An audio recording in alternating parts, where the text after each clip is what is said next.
Hello বন্ধুরা, কেমন আছেন সবাই? সুচিস ক্যানভাসের নতুন একটা ব্লগে আপনাদের সকলকে স্বাগত জানাই। এত কাজের চাপ বেড়েছে, ভিডিও দিতে অনেক দেরি হচ্ছে। লাস্ট 1 মাস প্রচন্ড কাজের চাপ বেড়েছে, একটুও সময় পাচ্ছি না।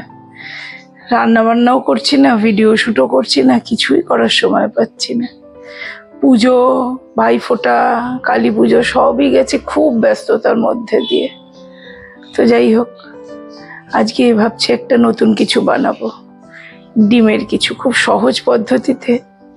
রেসিপিটা অবশ্য একদমই আমার নিজের রেসিপি, নাম ওই জন্য এখনো কিছু ঠিক করে উঠতে পারিনি। তো চলুন রান্নাঘরে যাই, আর রান্না করতে করতে একটু চিন্তা ভাবনা করে একটা নামকরণও করে ফেলি রেসিপিটির। চলুন রান্নাঘরে যাই। আজকে রেসিপিটা বানাতে লাগবে হচ্ছে 3টে ডিম। আমি আর মা তো, তাই 3টে ডিম নিয়েছি। আর তার সাথে এখানে green capsicum, red bell pepper, এখানে একটু টমেটো এরকম 3 কোনা করে কেটে নিয়েছি। আর নিয়েছি খানিকটা পেঁয়াজ আর কাঁচা লঙ্কা। আর এই পেস্টটার মধ্যে আছে উঁচু উঁচু 2 চামচ পোস্ত নিয়েছি, 2 চামচ কালো সর্ষে, আর উঁচু উঁচু 2 চামচ টক দই। এইটা একটা কাঁচা লঙ্কা দিয়ে আমি মিক্সিতে পেস্ট করে নিয়েছি। এছাড়া নুন, হলুদ, তেল, সর্ষের তেল এগুলো তো লাগবেই। আমি সামান্য একটু চিনিও ইউজ করব। তো আগে ডিমটাকে স্ক্র্যাম্বল করে নেব। প্রথমে আমি গ্যাসটা অন করে নিয়েছি। এবার আমি ডিমটাকে আগে স্ক্র্যাম্বল করে নেব। তো ডিম স্ক্র্যাম্বল করতে গেলে আমি আগে ডিমটাকে, এই 3টে ডিম নিয়েছি,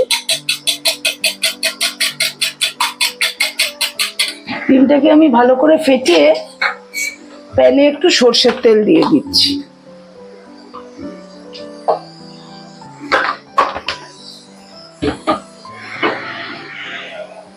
সর্ষের তেলটা গরম হলে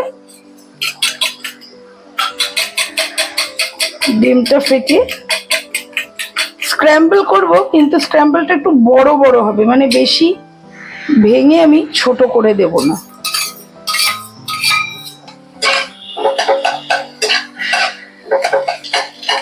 আর ভাঙবো না, এরকমই রাখবো।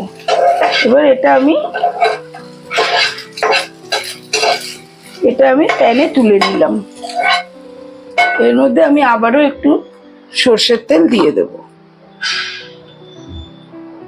জাস্ট অল্পই দিতে হবে। দিয়ে এবার সর্ষের তেলটা গরম হলে আমি প্রথমে দেব হচ্ছে কাঁচা লঙ্কাটা। এখানে আমি 2টো কাঁচা লঙ্কা দিচ্ছি, আর একটা কাঁচা লঙ্কা আমি ওই পরে দেব। প্রথমে কাঁচা লঙ্কা দিলাম, তারপরে দিয়ে দিচ্ছি পেঁয়াজ।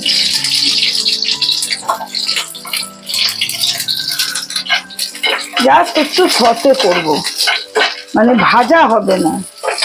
তারপরে এই ক্যাপসিকাম গুলো, বেল পেপার গুলো দিয়ে দিলাম, দিয়ে একটু নাড়াচাড়া করব। আর এর মধ্যে দিয়ে দেব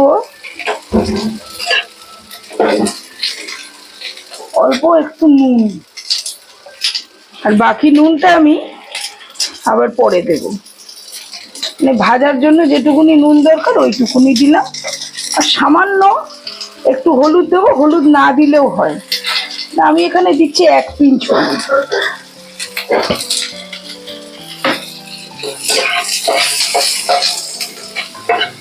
এবার সবগুলো আমি নামিয়ে নিচ্ছি মাইক্রোওয়েভেন প্রুফ একটা বোলের মধ্যে।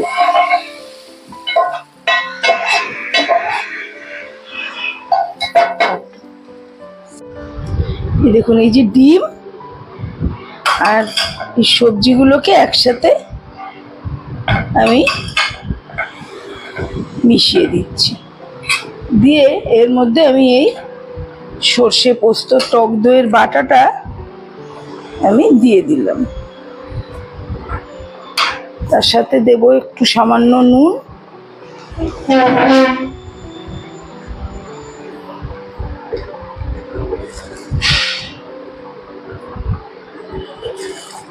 দেব অল্প একটু চিনি।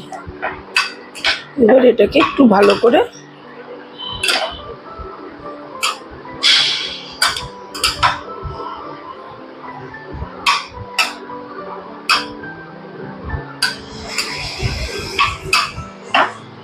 মিশিয়ে নেবো। এর মধ্যে দিয়ে দেবো 2টো চেরা কাঁচা লঙ্কা, আর দেবো একটু সর্ষের তেল।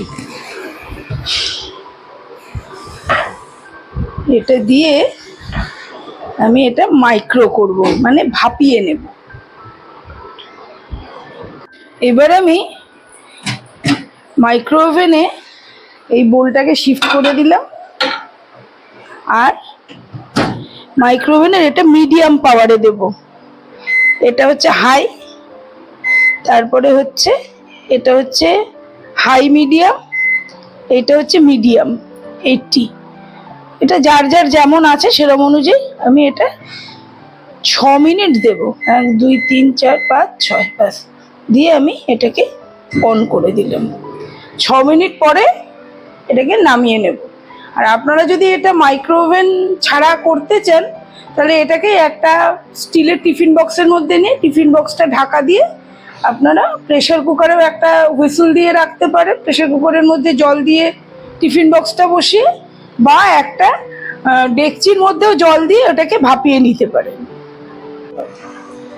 6 মিনিট হয়ে গেছে, দেখুন এন্ড। ব্যাস 6 মিনিট পরে আস্তে করে বের করে নিচ্ছি। রেসিপিটা আমার রেডি হয়ে গেছে। রেসিপিটা বানাতে বানাতে আমি এটা নামকরণ করেই ফেললাম।